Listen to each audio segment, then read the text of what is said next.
नमस्कार दोस्तों, ग्रेटर नोएडा में एक और बड़ा इंफ्रास्ट्रक्चर प्रोजेक्ट शुरू होने जा रहा है जो आने वाले समय में इंडस्ट्रियल डेवलपमेंट, जेवर एयरपोर्ट कनेक्टिविटी और आसपास की रियल एस्टेट मार्केट पर बड़ा असर डाल सकता है।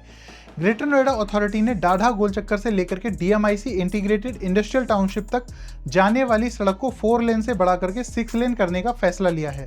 लेकिन सवाल यही आता है कि आखिर इस रोड को चौड़ा करने की जरूरत क्यों पड़ी, इससे किसे फायदा मिलेगा और इसका असर प्रॉपर्टी मार्केट पर भी देखने को मिलेगा या नहीं।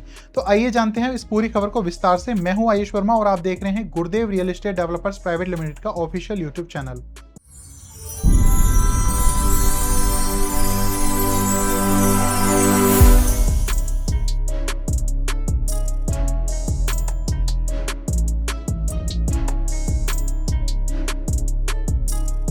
दोस्तों, ग्रेटर नोएडा अथॉरिटी लगातार शहर के इंफ्रास्ट्रक्चर को बेहतर बनाने पर काम कर रही है। इसी दिशा में अब डाढ़ा गोलचक्कर से डीएमआईसी इंटीग्रेटेड इंडस्ट्रियल टाउनशिप तक जाने वाली मुख्य सड़क को चौड़ा किया जाएगा। यह सड़क अभी 4 लेन है, लेकिन बढ़ते इंडस्ट्रियल ट्रैफिक और भविष्य की जरूरतों को देखते हुए इसे अब 6 लेन बनाया जाएगा। अथॉरिटी ने इस प्रोजेक्ट का टेंडर जारी कर दिया है और उम्मीद है कि टेंडर प्रोसेस पूरी होने के बाद जल्द ही कंस्ट्रक्शन वर्क भी शुरू हो जाएगा। अब बात करते हैं कि ये रोड आखिर इतनी ज्यादा महत्वपूर्ण क्यों है। तो दरअसल ये सड़क सीधे डीएमआईसी यानी दिल्ली मुंबई इंडस्ट्रियल कॉरिडोर के अंतर्गत विकसित हो रही है। यह वही इंडस्ट्रियल टाउनशिप है जहां आने वाले वर्षों में बड़ी बड़ी manufacturing companies, warehouses, logistic parks और इंडस्ट्रियल यूनिट्स स्थापित होने वाली हैं। यहाँ पहले से कई इंडस्ट्रियल प्लॉट्स अलोकेट किए जा चुके हैं और कई कंपनियों ने अपना काम भी शुरू कर दिया है। यानी आने वाले समय में यहाँ हैवी व्हीकल्स, कंटेनर्स, एम्प्लॉइज और कमर्शियल ट्रैफिक काफी तेजी से बढ़ने वाला है। इसी बढ़ते ट्रैफिक को ध्यान में रखते हुए इस सड़क को चौड़ा किया जा रहा है। अब जानते हैं इस प्रोजेक्ट में क्या क्या काम होगा। तो करीब 2.5 किलोमीटर लंबी सड़क को मॉडर्न स्टैंडर्ड के अनुसार डेवलप किया जाएगा। रोड को 4 लेन से बढ़ा करके 6 लेन बनाया जाएगा और दोनों तरफ इसमें नए फुटपाथ्स बनाए जाएंगे। बेहतर ड्रेनेज सिस्टम तैयार किया जाएगा ताकि बारिश के दौरान वाटर लॉगिंग की समस्या ना हो। साथ ही बीच में सेंट्रल वर्ज और सेफ्टी फीचर्स भी विकसित किए जाएंगे, जिससे ट्रैफिक पहले से ज्यादा सुरक्षित और व्यवस्थित रहेगा। अब सबसे बड़ा सवाल, इसका फायदा किसे मिलेगा। सबसे पहले फायदा मिलेगा उन इंडस्ट्रीज को जो डीएमआईसी टाउनशिप में काम कर रही हैं या आने वाले समय में यहां अपना प्लांट लगाने वाली हैं।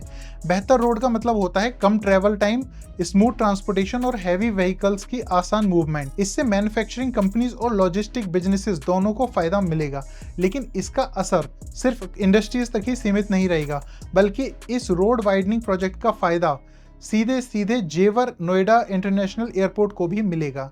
एयरपोर्ट तक जाने वाली कनेक्टिविटी पहले से ज्यादा मजबूत और बेहतर होगी। इंडस्ट्रियल गुड्स की ट्रांसपोर्टेशन आसान होगी। कमर्शियल व्हीकल्स बिना ज्यादा ट्रैफिक के भी अपनी डेस्टिनेशन तक पहुंच पाएंगे। यानी एयरपोर्ट, इंडस्ट्रियल टाउनशिप और ग्रेटर नोएडा के बीच कनेक्टिविटी का पूरा नेटवर्क और ज्यादा मजबूत होगा।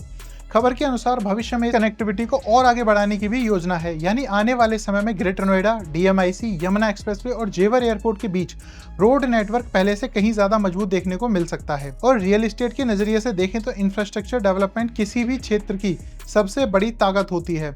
जब किसी इलाके में बेहतर सड़कें बनती हैं, इंडस्ट्रीज आती हैं, एम्प्लॉयमेंट बढ़ता है और कनेक्टिविटी मजबूत होती है, तो उस क्षेत्र की ओवरऑल डिमांड भी धीरे धीरे बढ़ने लगती है। हालांकि प्रॉपर्टी प्राइसेस कई अलग अलग फैक्टर्स पर भी निर्भर करते हैं, इसलिए किसी भी इन्वेस्टमेंट से पहले अपनी पूरी रिसर्च जरूर करें। फिलहाल इतना तय है कि डाढ़ा गोलचक्कर से डीएमआईसी इंटीग्रेटेड इंडस्ट्रियल टाउनशिप तक बनने वाली ये 6 लेन रोड सिर्फ एक रोड वाइडनिंग प्रोजेक्ट नहीं है। ये ग्रेटर नोएडा के इंडस्ट्रियल एक्सपेंशन, लॉजिस्टिक ग्रोथ और फ्यूचर इंफ्रास्ट्रक्चर विजन की दिशा में एक महत्वपूर्ण कदम माना जा रहा है। अगर आपको ये जानकारी उपयोगी लगी हो तो वीडियो को लाइक जरूर करें, अपने दोस्तों के साथ शेयर करें और अगर आप greater Noida, new Noida, Yamuna expressway और जेवर एयरपोर्ट से जुड़ी ऐसी ही ऑथेंटिक रियल एस्टेट अपडेट सबसे पहले देखना चाहते हैं तो हमारे चैनल को सब्सक्राइब करना बिल्कुल मत भूलिए। मैं हूं आयुष वर्मा, मिलेंगे किसी अगली वीडियो में। धन्यवाद।